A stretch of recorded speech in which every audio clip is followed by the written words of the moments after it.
শ্রোতাবন্ধু, খোলা আকাশ পর্বে আমরা রাজ্যের বেশ কিছু গুণী ব্যক্তিদের আপনাদের সামনে নিয়ে আসি। এই খোলা আকাশ পর্বের মাধ্যমে আমরা তাদের জীবনের অনেক কিছু জানার চেষ্টা করি, তাদের জীবনের অনেক অভিজ্ঞতা, তাদের জীবনের অনেক কাজ যা তারা করেছেন, যা অভিজ্ঞতা সঞ্চয় করেছেন, জেনেছেন, যা সবকিছুই আমরা জানার চেষ্টা করি। তাদের এই অভিজ্ঞতা থেকে আমরাও সমৃদ্ধ হওয়ার চেষ্টা করি।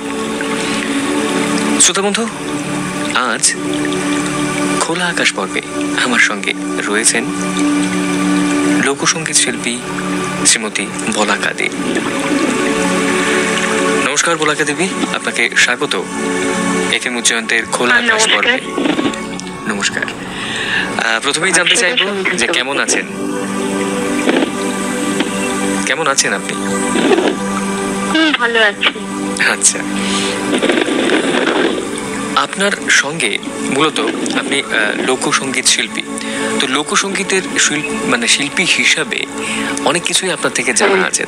তারপরেও আপনার কাছ থেকে জানবো যে প্রথম আপনি কি করেন, কি করেন সেটা মূলত জানতে চাইবো প্রথমে। আমার গান তো আমার সবচেয়ে প্রথম, তারপর পাশাপাশি আমি টিচার হিসেবে আমি অ্যাসোসিয়েটেড স্কুল মানে শিশুদের সঙ্গীত স্কুলে আমি এখন আছি কর্মরত। আচ্ছা আচ্ছা আচ্ছা, তো গান বা লোকসঙ্গীত, এই লোকগানের দুনিয়ায় আপনার প্রবেশটা কিভাবে হয়েছিল?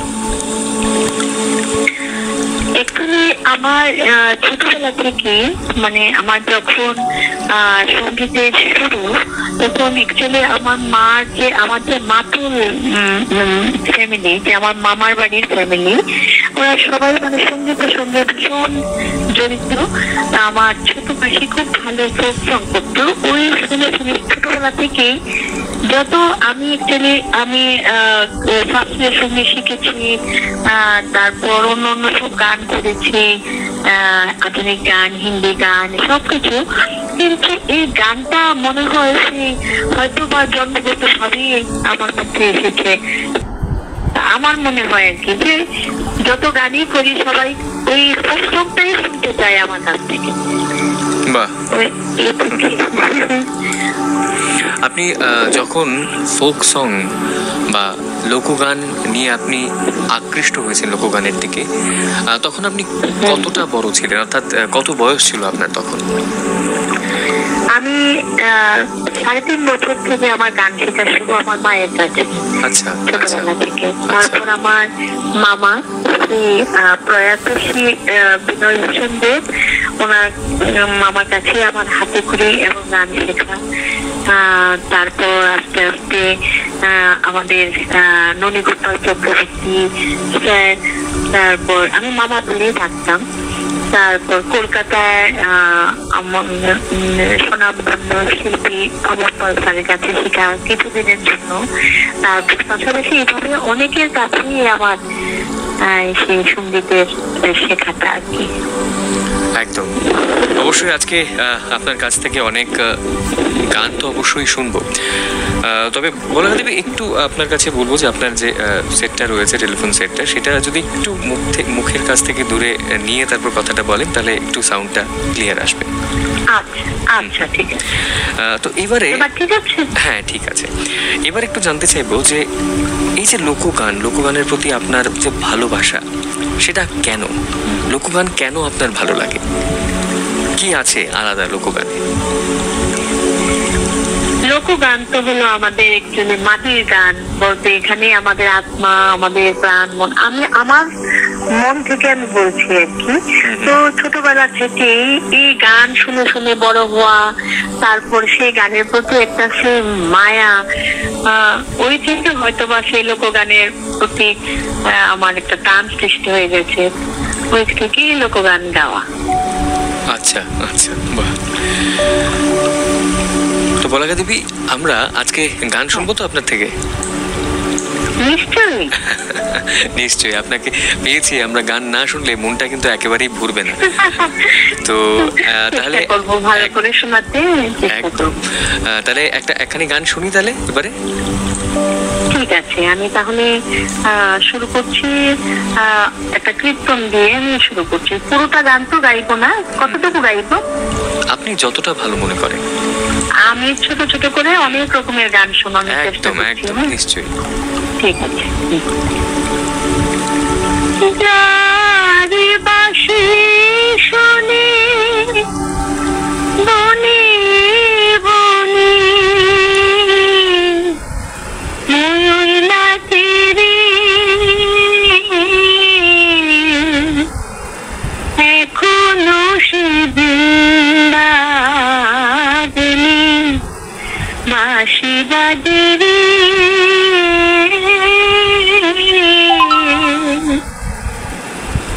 আছে সে রাধা রানী, বাঁশি শুনে পাগলিনী।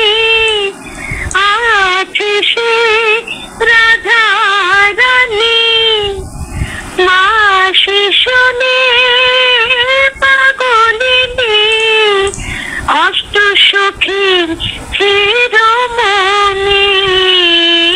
অষ্ট সখীর শিরোমণি নব সাগরে,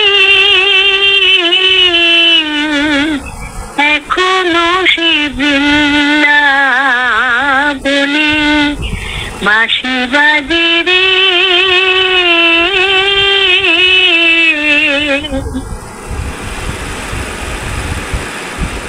এখনো সে যমুনায় জল ভরিতে যায় ললনায়। এখনো সে যমুনায় জল ভরিতে যায় ললনায়।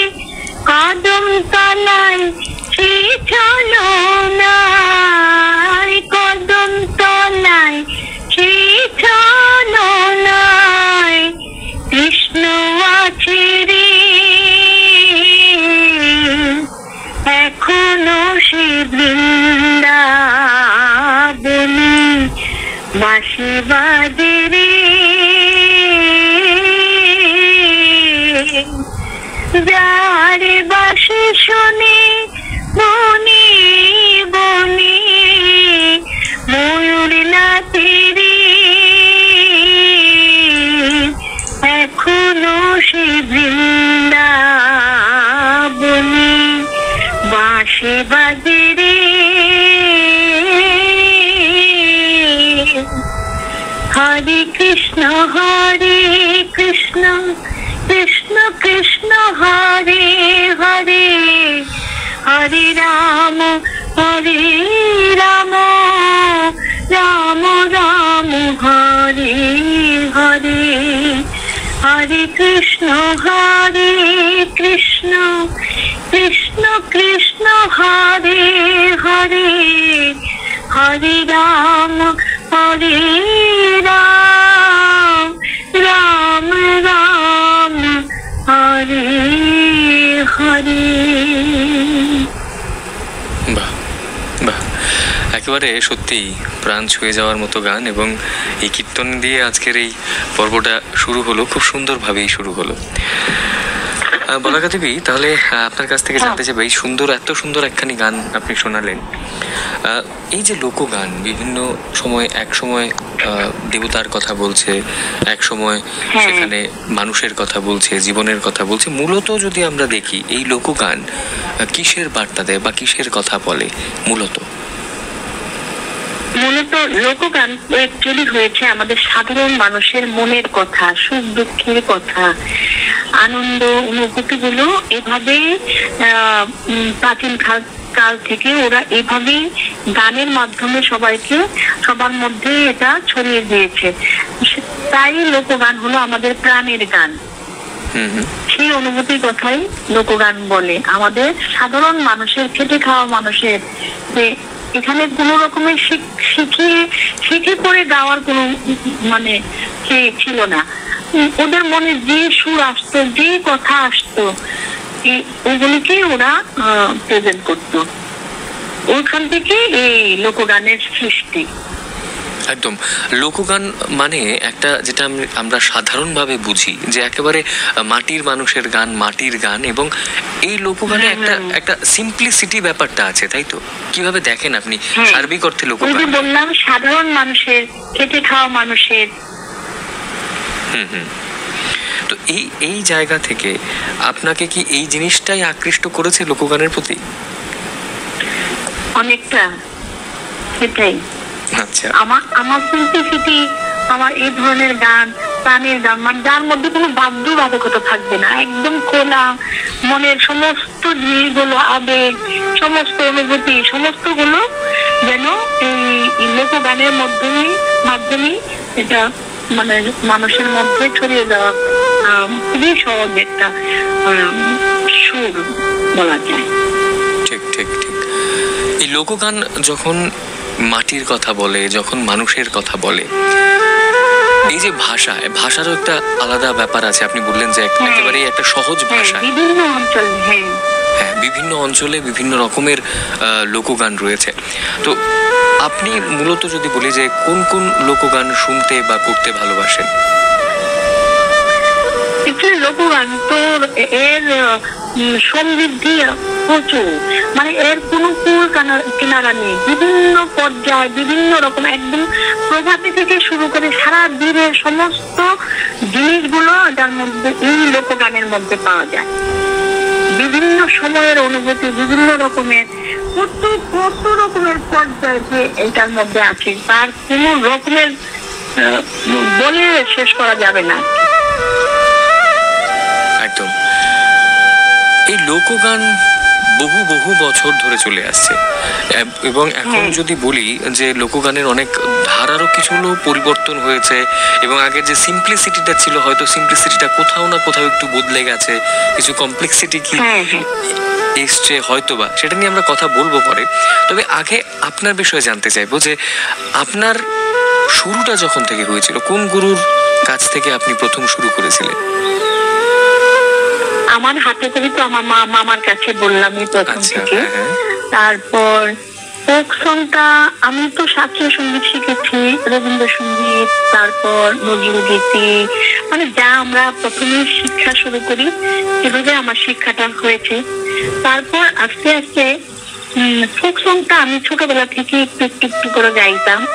তখন আমার মনে হয়, মানে মানুষ যখন আমার কাছ থেকে কিছু শুনতে চাইতো, সবাই বলতো এই গানটা সব সেই লোকসুর, লোকগান। তারপর আমি এক সময় গেলাম বাইরে আমার কথার কাছে, কিছুদিন আমি শিখলাম, ওই থেকে সেই জিনিসটা আরো মনে হয়। তারপর আস্তে আস্তে আমাদের অল ইন্ডিয়া রেডিও, মানে এটা তো আমার একদম সেই ছোটবেলা থেকে আসা যাওয়া।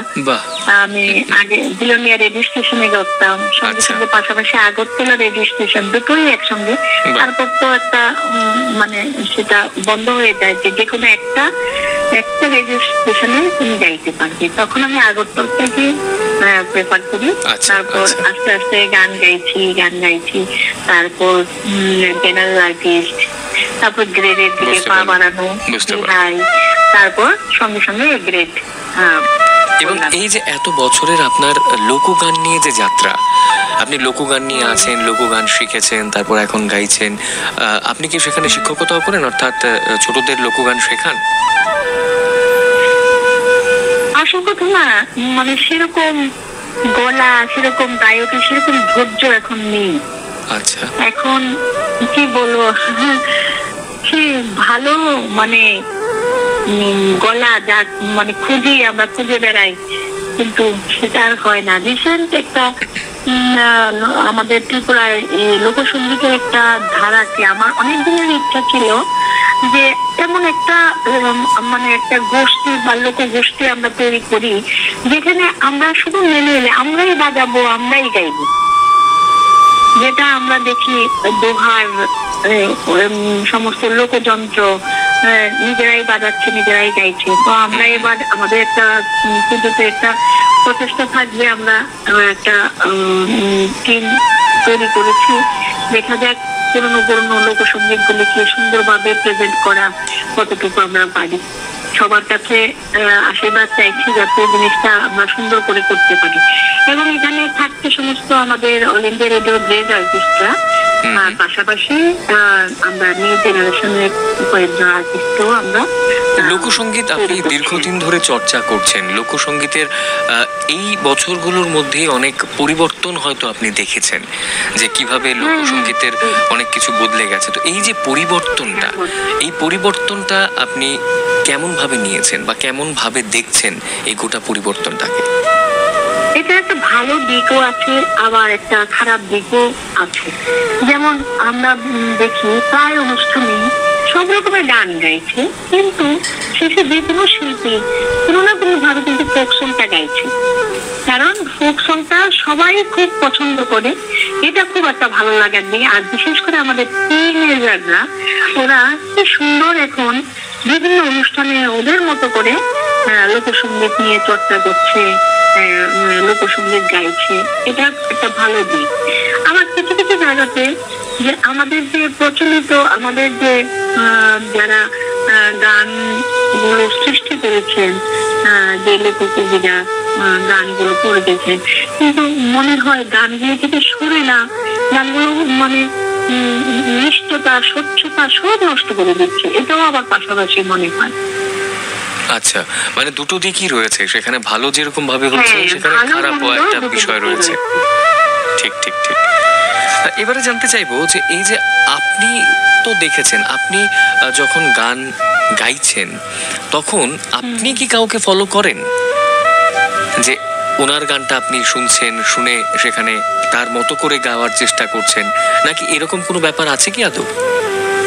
হ্যাঁ, কিছু তো আছে নিশ্চয়ই। যেমন আমার লালনের গান আমি খুব গাইতে পছন্দ করি, আর আমাকে সবাই বলে ভাওয়াইয়া নাকি আমি খুব ভালো করে গাইতে পারি। কিন্তু আমি চেষ্টা করি আমি সুন্দর করে জিনিসটা গাওয়ার, যাতে সবার প্রাণে সেই গানটা শুনলে একটা ভালো আনন্দদায়ক একটা অনুভূতির সৃষ্টি হয়। সেজন্য আমি চেষ্টা করি ভালো করে। যেমন লালন দিকে কথা বলছি, আমাদের উপানের শিল্পী ফরিদা পারভিনের গাওয়া লালন গীতি আমাকে ভীষণ ভাবে আকৃষ্ট করে। ওনার গায়কী, ওনার যে লালন গীতি গায়কের যে স্টাইলটা, এটা আমার খুব ভালো লাগে। আচ্ছা, তো এই লালনের গান আপনি বললেন, লালন ফকিরের গান আপনার খুব ভালো লাগে, তো সেই জায়গাতে একটা লালন ফকিরের গাওয়া গান কি আমরা শুনতে পারবো? নিশ্চয়ই, আমি চেষ্টা করছি। চলুন।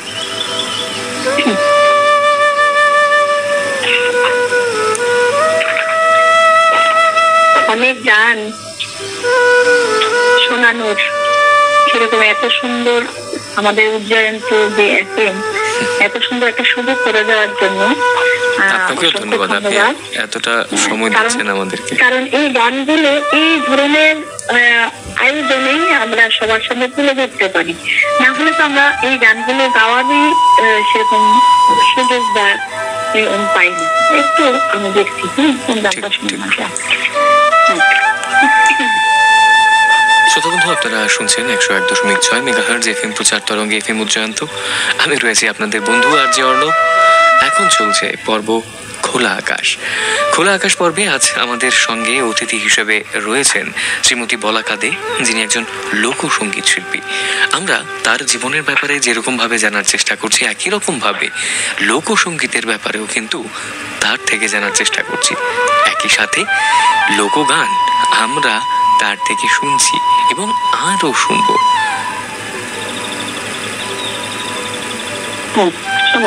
চলুন বলাকা দে।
সব জায়গায়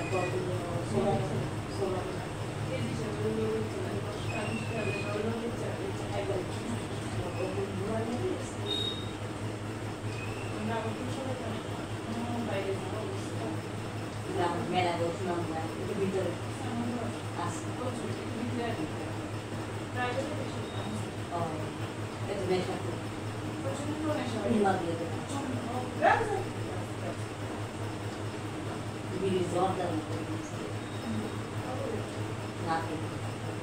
मारो माइल लगेगा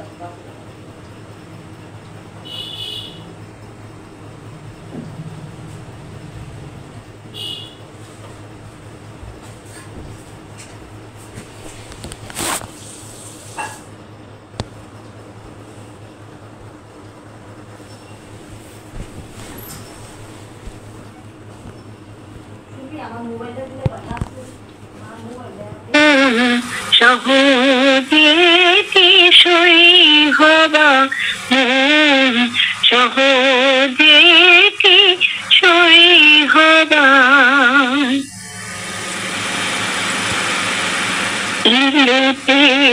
স্বভাব হলে পানিতে যায় রে ঘুরে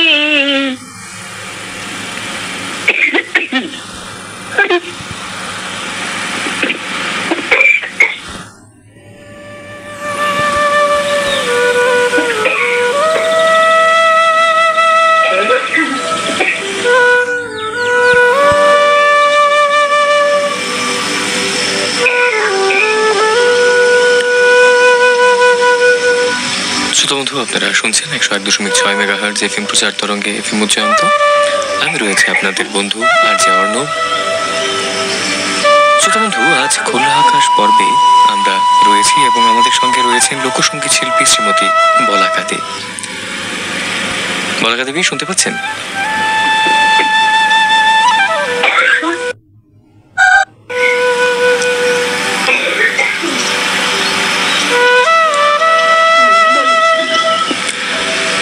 বলাকা দেবী, বলছিলাম আপনার থেকে খুব সুন্দর একখানি গান শুনলাম। বুঝতে পেরেছি, গলাতে একটু প্রবলেম হয়েছে। আচ্ছা আচ্ছা, আজকে না করতে পারিনি আমি। নিশ্চয়ই। আপনার কাছ থেকে জানতে চাইবো, এই যে লোকগানের জনপ্রিয়তা বহু বহু বছর ধরে চলছে এই লোকগান, কিন্তু এই লোকগানের জনপ্রিয়তা এখন কতটা রয়েছে, এখন কতটা দেখতে পাচ্ছেন? না, এখন তো জনপ্রিয়তা নিশ্চয় রয়েছে। নিজে বললাম যে এখন যারা এখন যারা ওরাও কিন্তু খুব গাইছে ফোক সং, তাদের মতো প্রেজেন্টেশন তাদের মতো থাকে, তারা নিজেদের মতো প্রেজেন্ট করে, কিন্তু গাইছে সবাই।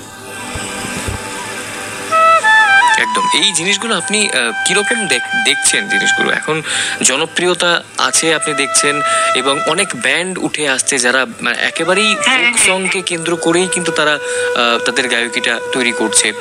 অনেকে নিজেরা অনেক গান অনেক সময় তৈরি করছে, তার পাশাপাশি অনেকে পুরোনো দিনের যে একেবারে ফেমাস যে গানগুলো রয়েছে, পপুলার যে গানগুলো রয়েছে সেগুলো গাইছে।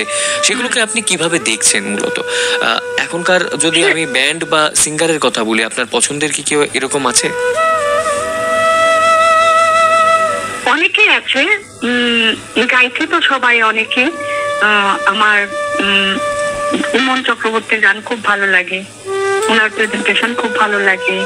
তারপর আমাদের ত্রিপুরাতেও অনেক এরকম লোক ছিল, একটা টিম ছিল দুরন্ত, খুব ভালো গাইতো ওরা। আচ্ছা। তারপর মেজবানিকার প্রেজেন্টেশন হলে লোকগান থাকে, ভালো লাগে শুনতে। এরকম অনেকেই গাইছে। এবারে নতুন যে যারা রয়েছেন,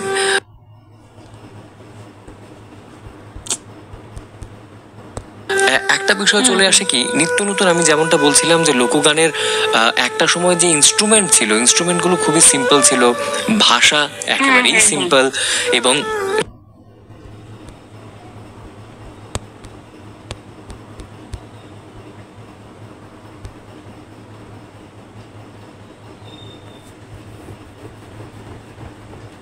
হয় হুম হুম গানের মাত্রাটাকে আরো বাড়িয়ে দেওয়া ভালো।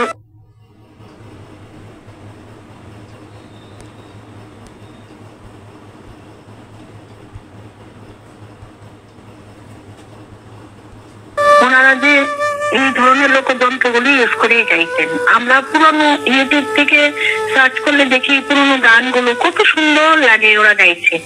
বাহ, সত্যি। তো তারপরে আপনাকে যদি জিজ্ঞেস করা হয়, আপনি নতুন যারা গাইছেন তাদের গান যেরকম ভাবে শুনছেন, একই রকম ভাবে আপনি পুরনোদের গান তো শুনেছেন, শুনে হ্যাঁ, বড় হয়েছেন, হ্যাঁ, শিখেছেন, তাই তো?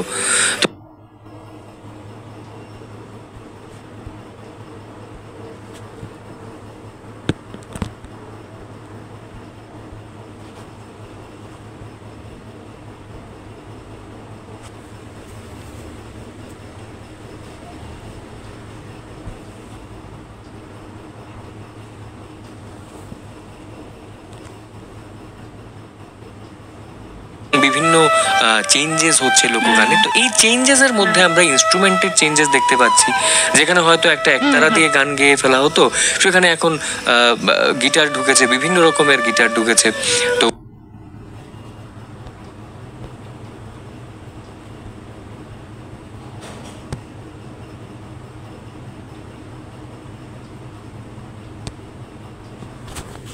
বিভিন্ন চেঞ্জেস হচ্ছে লোকগানে, তো এই চেঞ্জেসের মধ্যে আমরা ইনস্ট্রুমেন্টের চেঞ্জেস দেখতে পাচ্ছি।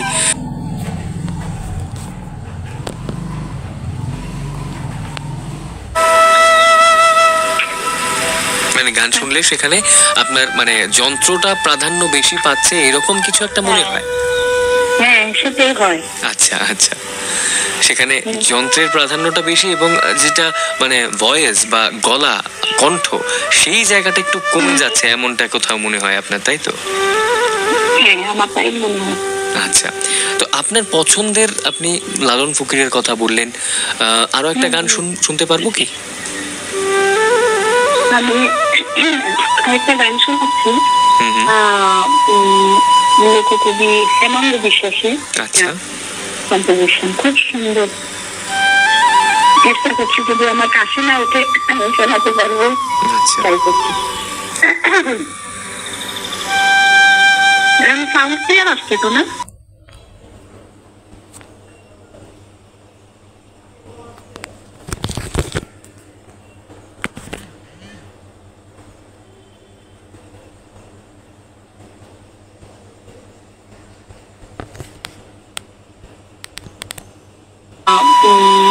লোককবি হেমন্ত বিশ্বাসের আচ্ছা, কম্পোজিশন, খুব সুন্দর।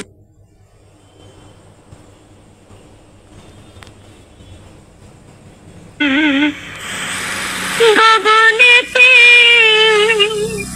ডাকে দে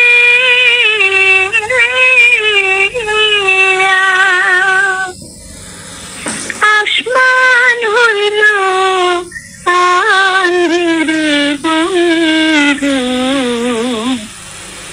আমি তোমার নাম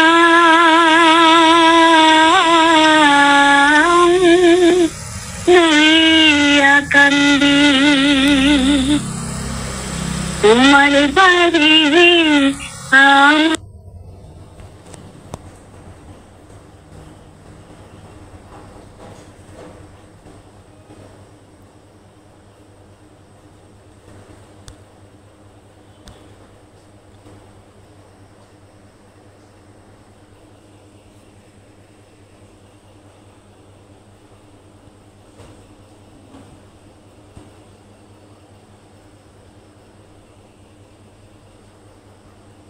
কান্দি, তোমার বাড়ি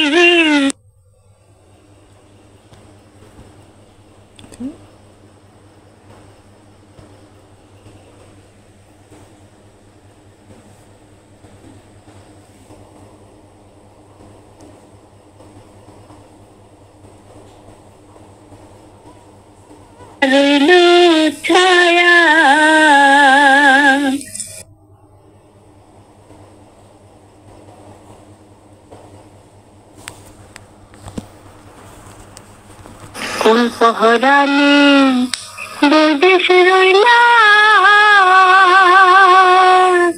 পেলে দেশের মায়া গোপন।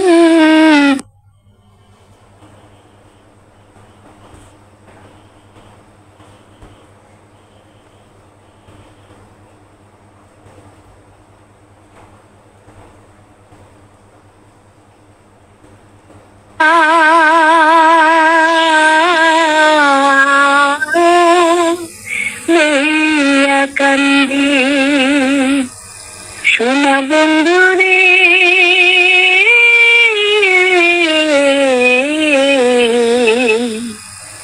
আমি তোমার না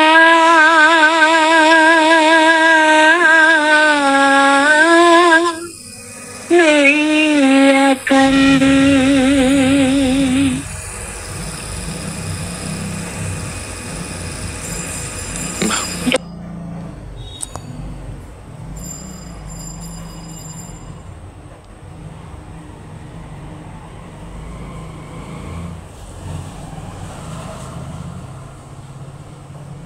হেমন্ত বিশ্বাসের গাওয়া একটা গান ছিল।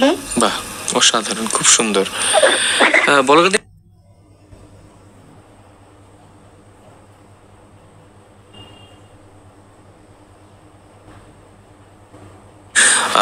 তাদেরকেও আপনি পছন্দ করেন যথেষ্টই।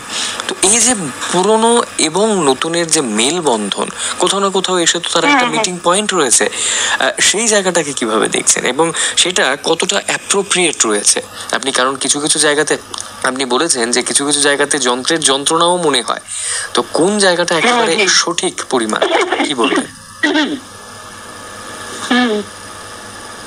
সেটাই বললাম যে গানের যে সিম্পলিসিটি সেটা বজায় না রেখে যদি গান মনে করা হয় না, গানগুলো শুনতেও সেরকম ভালো লাগে না।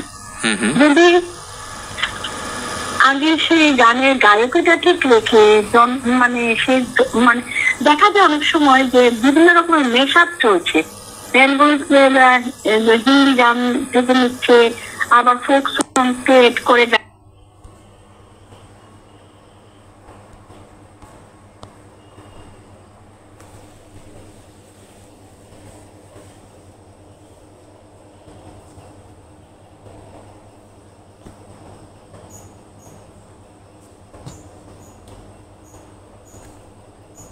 সৌন্দর্য সেটা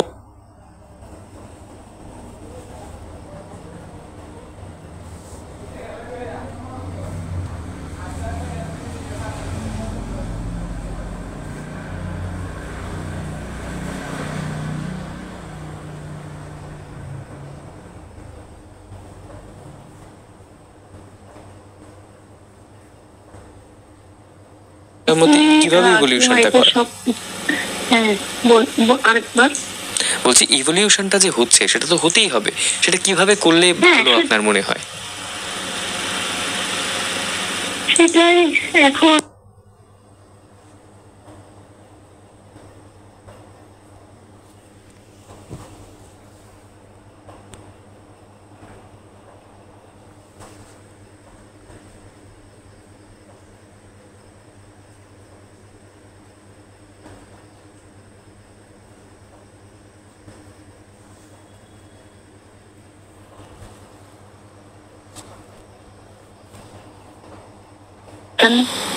গানগুলো তো ভালোবাসছে, এটা একদিকে আমি আগেও বলেছি যে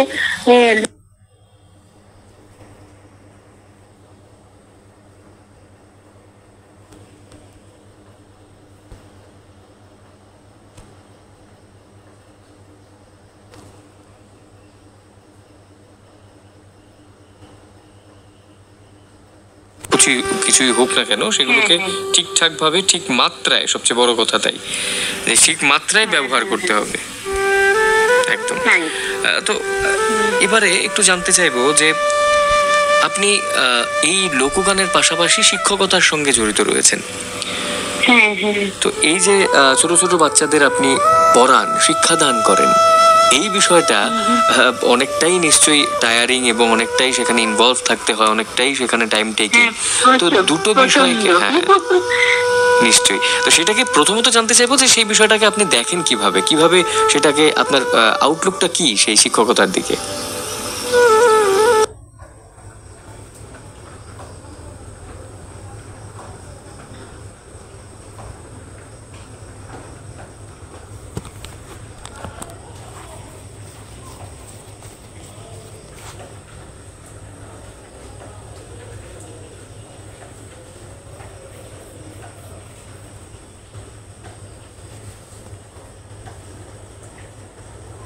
হওয়ার পরে আচ্ছা।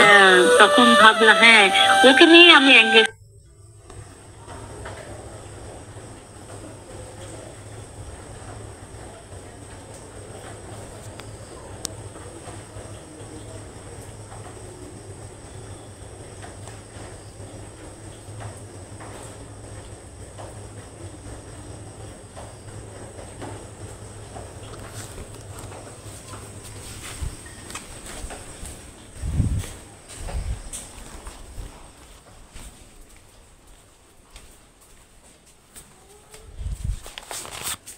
এই বিষয়টাতে ইনভলভ থাকতে হয়, শিক্ষকতায় অনেকটাই বেশি ইনভলভ থাকতে হয়, অনেকটা সময় দিতে হয়।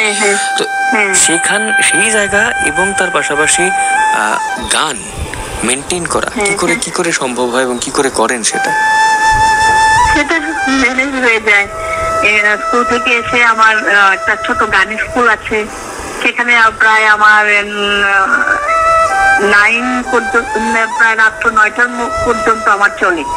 তারপরে আমি ফ্রি হই একটু, তারপরে নিজের জন্য গাওয়া, সকালে রেয়াজ করা, এগুলি আমি এখনো ধরে রেখেছি। এভাবে ট্রাই করে ম্যানেজ করা। আচ্ছা, অর্থাৎ সময় তো সকলেরই 24 ঘন্টাই থাকে। এই 24 ঘন্টার মধ্যে কি করে সেখানে কাজে লাগানো, রেয়াজ করা, পড়াশোনার দিকে হলে পড়াশোনা করা, কি বলবেন যারা ছোটরা রয়েছে, আপনার ছাত্রছাত্রীরাই হয়তো শুনছে, তাদের জন্য কি বলবেন? একটু মনে যদি ইচ্ছা থাকে না কিছু করার, যে আমাকে করতে হবে, আর তবে আমার না প্রচন্ড, আমার ধৈর্যটা খুব বেশি, আমি নিজেও বুঝি, প্রচন্ড ধৈর্য আমার, আমি খুব পরিশ্রম করতে পারি, ভীষণ এনার্জেটিক, ওভাবে ট্রাই করে নিজেকে তৈরি করি আর কি, সারাদিনে এভাবে চলতে থাকি আমি। বুঝলাম। একদম, অর্থাৎ ধৈর্যটা তো রাখতেই হবে। ছোট বাচ্চা নিয়ে ছোট বাচ্চাদেরকে পড়াচ্ছেন অবশ্যই, এবং তার পাশাপাশি ধৈর্যটা থাকতে হবে, সেখানে রেয়াজ করা এবং অন্যান্য বিষয়গুলোকে কেন্দ্র করেও করতে হবে। ঠিক। তাহলে বলা দেবী আরেকখানি গান কি শুনবো? হ্যাঁ, নিশ্চয়ই, চলুন। একটা হাসান রাজার গান কি শোনাবো? হ্যাঁ, হাসান রাজার গান। নিশ্চয়ই। আচ্ছা।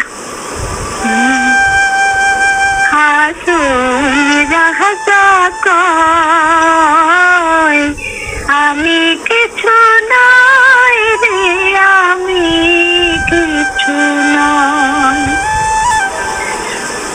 হাসি রাজা কয় আমি কিছু নাই রে, আমি কিছু নাই, অন্তরে বাহিরে দেখি, অন্তরে বাহিরে দেখি, বন্ধু দয়াময় হাসুন রাজা কয় আমি কিছু নাই রে, আমি কিছু নাই, প্রেম বাজারে হাসুন রাজা হইয়াছিল, প্রেম বাজারে হাসুন রাজা হইয়াছিল, তুমি বিনে হাসুন রাজা, তুমি বিনে হাসুন রাজা, কিছু না দেখায়, হাসুন রাজা কয় আমি কিছু নাই রে, আমি কিছু নাই, হাসুন রাজা কয় আমি কিছু নাই রে, আমি কিছু নাই। জ্বালায় জইলা রে মইলাম আর নাহি সয়, প্রেমের জ্বালায় জইলা রে মইলাম আর নাহি সয়। যেদিকে ফিরিয়া চাই, যেদিকে ফিরিয়া চাই, বন্ধু দয়াময় আসুন রাজা কয়, আমি কিছু নয় রে, আমি কিছু নয়, তুমি আমি আমি তুমি দাঁড়িয়েছি ভয়, তুমি আমি আমি তুমি ছাড়িয়াছি ভয়। উন্মাদ হইয়া রে হাসর, উন্মাদ হইয়া রে হাসর, নাচন করই হাসন রাজা কয়, আমি কিছু নয় রে, আমি কিছু নয়, আসুন রাজা কয়, আমি কিছু নয় রে, আমি কিছু নয়। বাহ বাহ, খুব সুন্দর একটা গান। শ্রোতা বন্ধু, আপনারা শুনছেন 101.6 মেগাহার্জ এফএম প্রচার তরঙ্গে এফএম উচ্চায়ন্ত। এখন শুনছেন আপনারা খোলা আকাশ পর্ব। খোলা আকাশ পর্বে আজ আমাদের সঙ্গে রয়েছেন লোকসঙ্গীত শিল্পী শ্রীমতী বলাকা দে। বলাকা দেবী, আপনার থেকে খুব সুন্দর সুন্দর গান শুনছি এবং একের পর এক বলা যায় যে গান একটা শুনে আরও একখানি গান শোনার লোভ কিন্তু বেড়েই যাচ্ছে। তবে তার আগে একটু জানবো যে আপনি বিভিন্ন জায়গাতে বিভিন্ন সম্মান পেয়েছেন এই সঙ্গীতের জন্য। এই সম্মানখানি বা পুরস্কারগুলো যা যা পেয়েছেন, আপনার যে অ্যাচিভমেন্ট জীবনে, সেগুলোর ব্যাপারেও যদি একটু আমাদের জানান। রিসেন্ট আমি পেয়েছি লালন পুরস্কার, আমাদের ত্রিপুরা সরকারের বিশেষ একটা পুরস্কার। এর জন্য আমাদের তথ্য সংস্কৃতি দপ্তর, আমাদের ত্রিপুরা সরকারকে অসংখ্য ধন্যবাদ আমাকে এই সম্মানে ভূষিত করার জন্য। তারপর তো পেয়েছি বিভিন্ন নারী সম্মান পেয়েছি, এগুলি অনেকগুলো অ্যাচিভমেন্টে। তারপর আমি এসএমএ প্রোগ্রাম করেছি দিল্লিতে, সঙ্গীত নাটক একাডেমিতে। এটাও একটা আমার বিশেষ একটা পাওয়ার জায়গা। এই ছিল আমার অ্যাচিভমেন্ট। বাহ, দারুণ। তো এই যে আপনার অ্যাচিভমেন্ট এবং আপনার সঙ্গে আপনার পরিবার তো অবশ্যই রয়েছে, তো পরিবারের যে সাপোর্ট সেটা কিরকম পেয়েছেন আপনি? ছোটবেলা থেকে তো আমার বললামই, আমার মায়ের হাতে আমার গানের প্রথম হাতে খড়ি, তারপর আমার মামা, তো আমার বাবার দিক, তারপরে আমার বিয়ের পরে, এটা যদি আমি না বলি এটা নাই হবে, আমার শ্বশুর বাড়ি, আমার শাশুড়ি মা, আমার চৌধুরী, তারপর আমার হাজবেন্ড, এমনকি এরপরে আমার ছেলেও এখন পর্যন্ত মানে আমাকে ওরা ভীষণ মানে সাপোর্ট করে যে তুমি করো, তোমার আরো করতে হবে, তুমি এভাবে করো। আমার কোনো রকমের বার্ডেন নেই, আমি শুধু আমার স্কুল, আমার গান নিয়ে আমি সারাদিন থাকি। আচ্ছা, বাহ। ওদের যদি এই ধরনের মানে হেল্প না থাকতো, যদি আমাকে এইভাবে সাপোর্ট না করতো, হয়তো বা কবে হারিয়ে যেতাম। তাই আমি যদি না বলি তাহলে এটা একটা সাংঘাতিক একটা না পাওয়া হবে আর কি। বুঝলাম।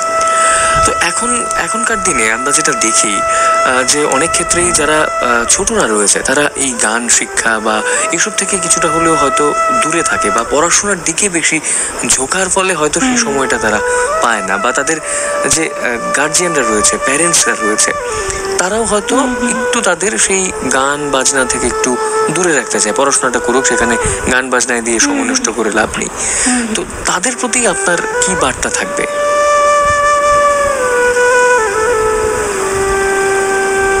পড়াশোনা নিজের পায়ে দাঁড়ানোটা তো এখন মেইন থাকবে, কিন্তু এখন আমাদের শিক্ষা ব্যবস্থায় যে সিসিএ যে মানে কালচারাল দিকটাকে এটাও যে সমানতালে গুরুত্বপূর্ণ, এটা কিন্তু একটা বিশেষ অঙ্গ রয়েছে আমাদের একাডেমিক দিকে।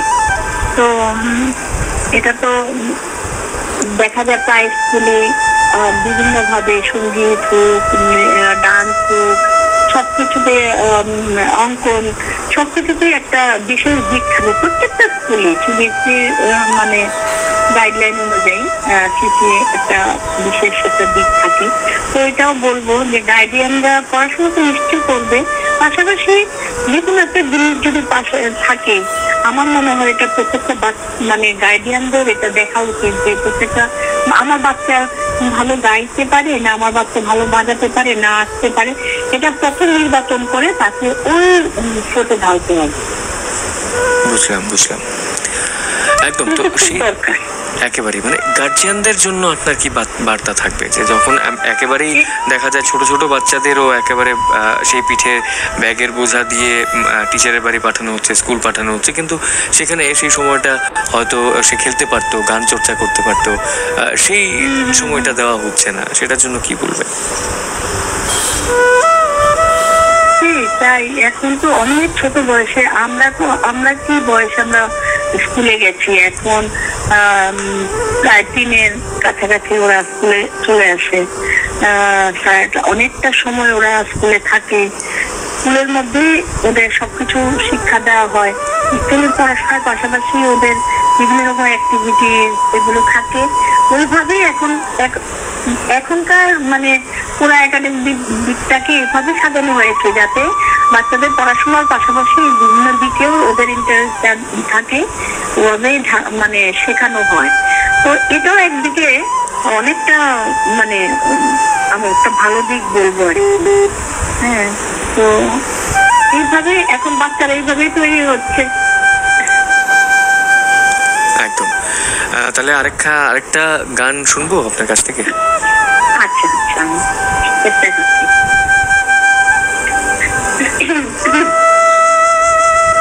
আমার হাতে বাঁধবে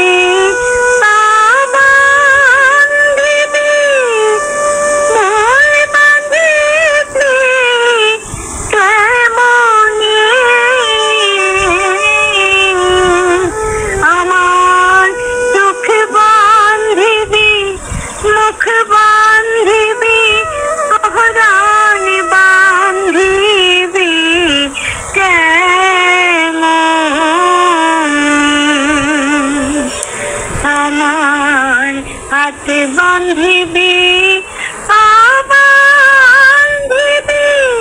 মন বান্ধিবি কেমনি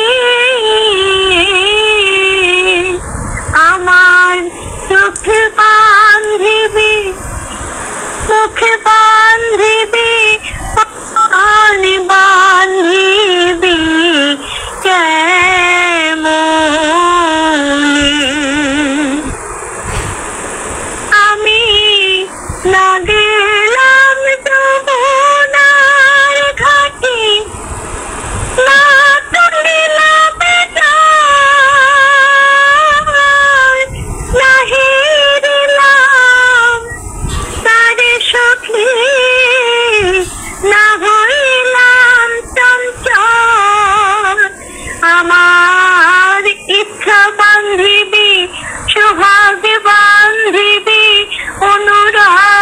বান্ধিবি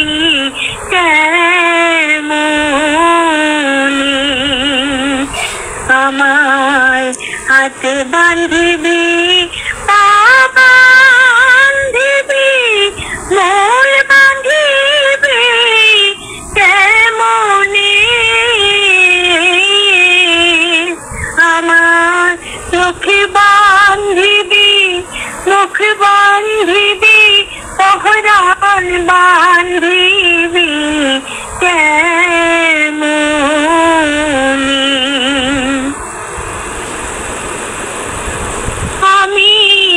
না দিলাম কলিতে কালি কলঙ্কের তালা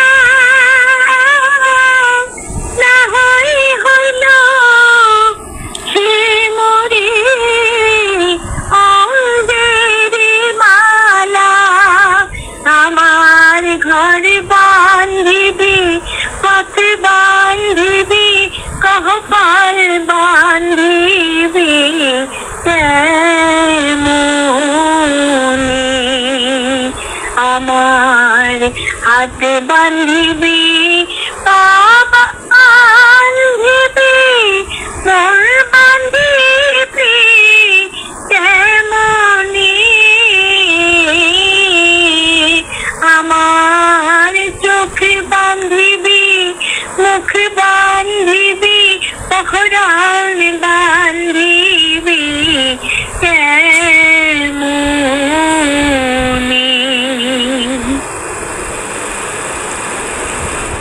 বাহ, খুব সুন্দর, খুব পছন্দের আমার একটা গান এই গানখানি।